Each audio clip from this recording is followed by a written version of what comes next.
Umambyo po tayo sa politika, tila naiinip na ang ilang kongresista sa umano'y mabagal na usad ng economic charter change sa Senado. Ang Makabayan Bloc duda pa rin sa intensyon ng isinusulong na tsa-tsa. Nasa frontline ng balitang yan si Brian Basa. Ngayong nasa Senado na ang bola para maipasa ang resolution of both houses number 6 na mag-aamyenda sa economic provisions ng saligang batas, nauna nang binigyang diin ng mga senador na hindi nila mamadaliin ang pagdinig dito. Kaya ang mga kongresista tila naiinip na, panawagan nga ng isa sa kanila. Ang aking pakiusap sa ating mga kasamahan na senador, bilisan naman po natin ang ating trabaho. Sayang na sayang po ang oras at naiiwan na po ang Pilipinas. Wow!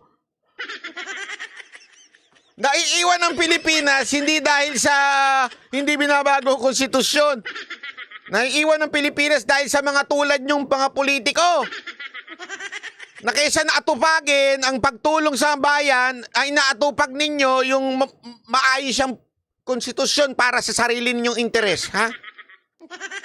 Ikaw, congressman, pinaiinit mo ulo ko. Pag ako, tumakbo talaga dyan. Maniwala ka sa akin. Tatakbo lang naman ako, mag-jogging ba?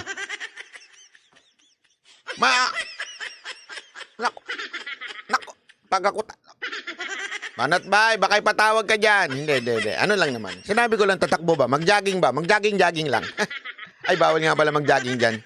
Pumalag kahapon si Senator Sonny Angara sa anyay pambubuli ng mga kongresista. Kong Suarez, ang tanong, magkano ho ba MOOE nyo? Kong Suarez, pwedeng ilabas mo naman yung gastos ng opisina mo. Karapatan ko ito bilang Pilipino. Totoo, karapatan ko ito bilang isang ordinaryong Pilipino. Karapatan ko na tanungin kung magkano ho ba ang budget ng opisina ninyo. Magkano ho ba natatanggap ng inyong opisina, Kong? Karapatan ko ito bilang Pilipino na nagbabayad ng buwis. Oo, nagbabayad po ako. Kayo po ba, sir, ano ho ba ang natatanggap ng opisina ninyo? Sige nga ho, baka naman pwede nyo nga ibulong sa amin kung magkano natatanggap nyo. Tayo na lang. Sige na, tayo lang. Wala, hindi ko sasabihin sa iba. Tayo lang. Konti lang tayo dito, 4,700 lang kung nanonood dito. Sige na. Kesa na atupagin mo at kulitin ng mga senador na bilisan, bilisan mo yung paglabas ng budget ng opisina mo. Sige na ho, karapatan ko ito ha. Dahil sa umunoy araw-araw na tirada sa mga senador, nilinaw rin ni Angara na hindi pa pinal ang itinakdang October deadline ng pagpasa ng tsa-tsa sa Senado na ikinababahala ng ilang kongresista. Kahapon din ang sabihin ni Pangulong Bongbong Marcos na interesado lang siya sa usapin ng tsa-tsa kung mga probisyon. Hindi, pwede bang isulat niya yan? Kasi baka mamaya, dream na naman yan eh. Baka mamaya, parang tulad ng bigas yan eh. Di ba, yung bigas na una sinabi, gagawin 20 pesos kada kilo ng bigas, tapos biglang, ano nang yung aspiration lang yan. Baka magbago eh. Pwede, Mr. President, isulat mo yan. Eto lang, eto ang aking kontrata sa taong bayan. Economic, lang ang changes ang gagawin. Kasi baka mamaya, ayan na naman yung, katulad ng komento nyo sa Amerika, sabi niyo hindi makakabuti ang pagpasok ng Amerika, tas ganyan, binigyan nyo ng ilang bases. Di ba?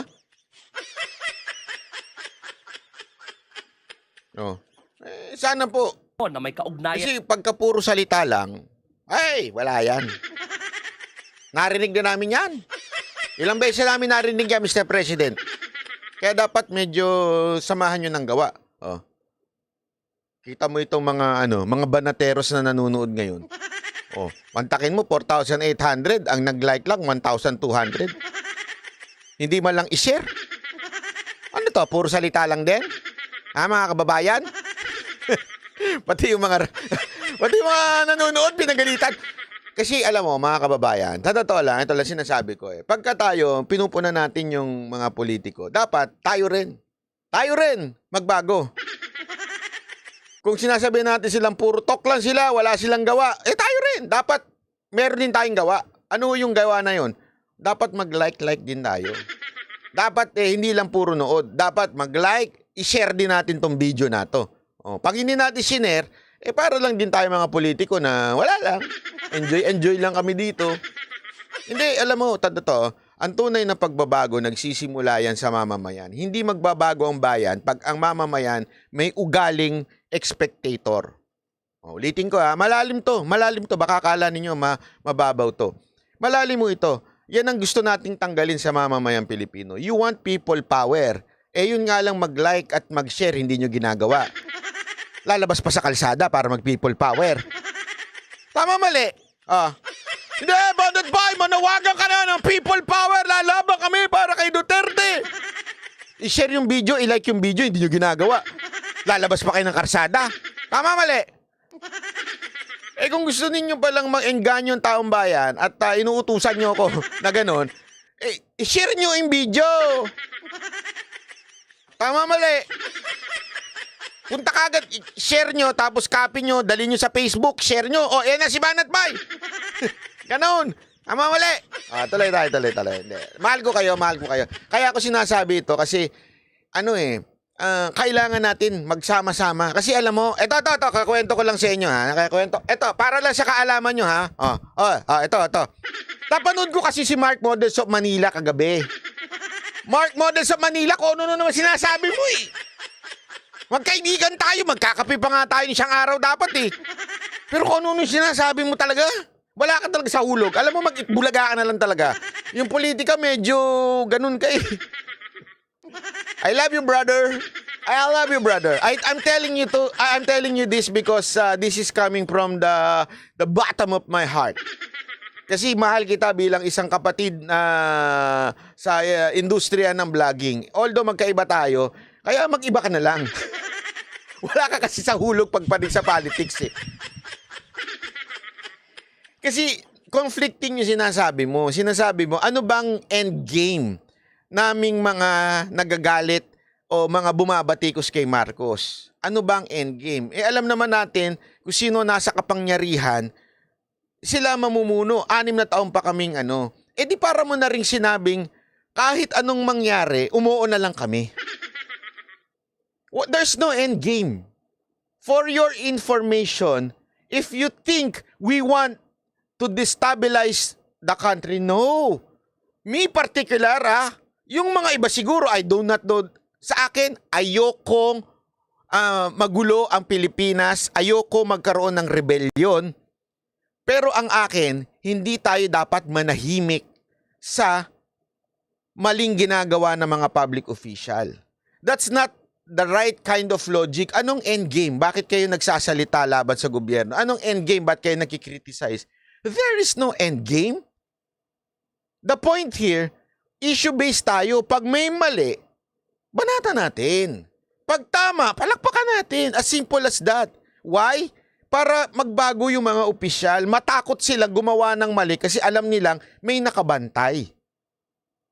Kung pababayaan lang natin, hindi kasi nasa kapangyarihan lang sila, wala tayong magagawa dyan. 6 na taon, titiisin natin to, mahimik na lang tayo. Hindi pwede yun, mga kapatid. Kapatid na Mark, hindi ho pwede yun. Kaya nga sinasabi ko nga ho dito, paulit-ulit yung sinasabi, we have to learn to share and like and subscribe. If you think, kayo lang naman ito ulitin ko if you think, walang sapilitan dito, if you think I am helping to open the eyes of the Filipinos, isang effort lang hinihingi ko sa inyo. Share, like, at subscribe. Para ho kumalat ang video natin. And again, this is not for the sake of monetizing. Kaya nga, I'm authorizing you, kung sino man kayo na nanonood, you can download my videos, share it on your page, upload nyo sa page nyo, upload nyo sa channel nyo, hindi ko kayo ika-copyright. Para kumita kayo, walang problema sa akin. As long as you're spreading the right message.